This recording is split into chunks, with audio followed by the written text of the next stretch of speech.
He died for me. He took my place.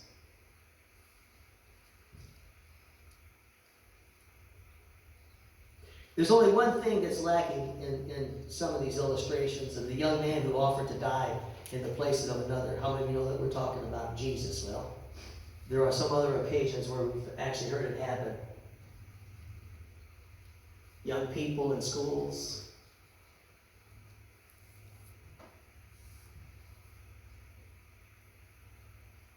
But what are the implications of this cross? What does it mean? What about for the cross today? What about us today? In the Bible, the cross is always a place of suffering and death. In a practical sense, it means four things to the believer. These are in your bulletin. Death to the old life, Romans 6 and 6, 1 Peter 2 and 24. You know, basically the wages of sin is death. And 1 Peter chapter 2 talks about, you know, we're all like sheep. We've gone astray, every one of us. Amen. Mm-hmm. Amen. And then we find again, if we go back to Galatians earlier on in chapter 2, we find that it's a death to self. Yeah. And then we see also in 5:24. Galatians 5:24, it's a death to our flesh. Crucified with Christ. It is not I who live, but it's Christ that lives in me. I have been crucified with Christ, and the desires that my flesh, my passions, and my desires have been crucified. And it's also death to the world, as we just read in Galatians 6:14. The cross is essentially a confrontation with sin. And can I tell you, sin does not want to give up easily.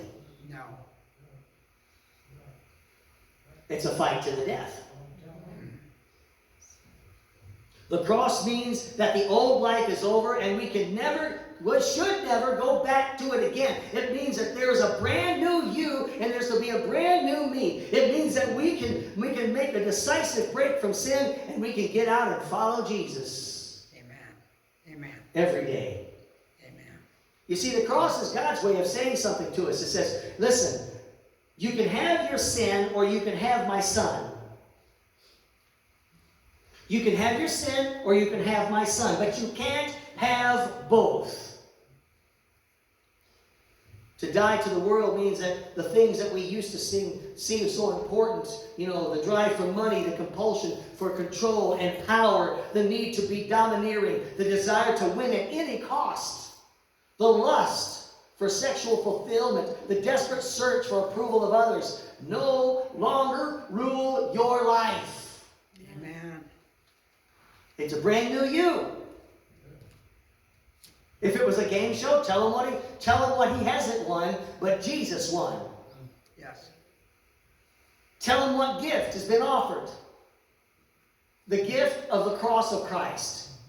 You live by a new standard. What does that mean? That means you're saying goodbye to the old way of life, and you say to Jesus, like he said, if anybody would come after me, he must deny himself, and he must take up his cross daily and follow him. And you know those words that he spoke meant exactly what they say. Unless you deny yourself.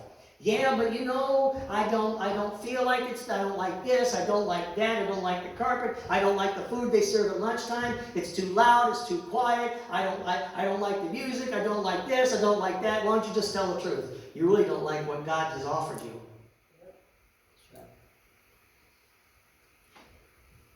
Let me oversimplify this. I'm going to open up a restaurant here in town. We're going to go serve one dish. And you listen, resistance of fuel, you can't not come. You have to come, and you have to come every day. We're only going to serve one dish. You might like it the first time around, but how many of you like variety? That's a whole other message, by the way. But what I love about the gospel of Jesus, and I love about what God has created us. We're fearfully and wonderfully made, and he's made us in such various different ways. Male and female, that's pretty clear. We know about that. But each and every one of us, we have different flavors. We have different likes and dislikes. And there are some things that I really like and some things I really don't like. But because of maybe somebody else likes it, I'll tolerate it. Yeah, I'm like, yeah, amen. I come to your house, maybe you're playing some good old rap music or something. You might be surprised. Some rap I do like, but most of it has another name for it. Yeah. It's bad. It's okay. Well, or any of this music that we've got today, I mean, think about it. And you listen to it. I've said this before, and I'll say it again. You watch where the music, where the art is in the world, and you'll see where the society's headed. Anyway, let me get back on the cross. Okay, I don't have to get on the cross. Jesus did. Amen? Amen.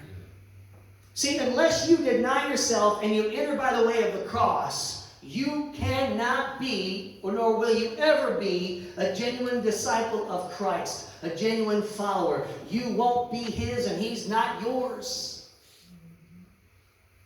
No matter how much you name Him and claim Him. The words of David Wilkerson came something like this. When you kneel at the cross, you will not hear an easy, soft word. Not at first. Even though the cross is the only door to life, you are only going to hear about death. Death to every sin. And I'm here to tell you that death does not go down without a fight. Death is going to struggle to do what it can. Because let me tell you what, sin wants to live. Sin wants to thrive. Sin wants to devour you.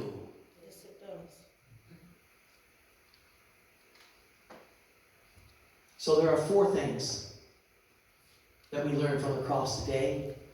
And then we see some commands of the cross. And there are those out there, well, we're no longer under the law. I'm not talking about the law, but I'm telling you this morning that there are some commands and they're not just suggestions. And the reason that God gives us these commands is because in our flesh, the natural man is unlikely to fulfill these commands. The New Testament gives us these 3 commands from the cross, and there may be more, but these are the ones that appeared to me. And we dare not, I say again, we dare not ignore these commands. If we do, we risk ceasing to be a church, and we simply become a religious social club. Come on. In Luke chapter 9, verse 23, we've already heard about that. You're supposed to carry your cross. And the text that we use today, listen, the only thing you can boast in, the only thing you can brag about, the only thing that you have anything to really shout about is boasting in the cross. And if you're going to be talking to somebody, you can preach about this, that, and the other thing. But I'm here to tell you that the overshadowing, the underlining, the foundation of everything that you share for somebody living a better life, it better be you're out there and you're preaching the cross, Christ and Him crucified. Can you say amen? Amen. We have to lift up the cross because it is the only message that means anything. It's the only message that we really have. If we talk about politics, we may get a new man into the White House, but we won't change the hearts of the people. All around us are people who carry a heavy weight, a heavy burden of sin. They are sick in their hearts. And they have burdens that they can't carry on their own. You see it in their eyes. You read it in their faces. You hear it in their voices. They long for something better. They wonder how they can ever get free from their sin. And they're wondering, where can I go? As a church, we're to have the answer. And the answer is found in one place. The cross of Christ. See, Jesus made a couple of statements. I want to remind you of what He said. Anybody want to hear Jesus today? Amen. Anybody want to believe Him? Yes. Do you believe Him today? Yes. He said, and I quote, "I am the light of the world." He said, "I am the door." When He said that, He was speaking of the cross. Are you hearing what I'm telling you this morning? You cannot go to heaven unless you enter by way of the cross. There's no other way. That's right. Now, I guess there's no wonder that Paul glorified in the cross.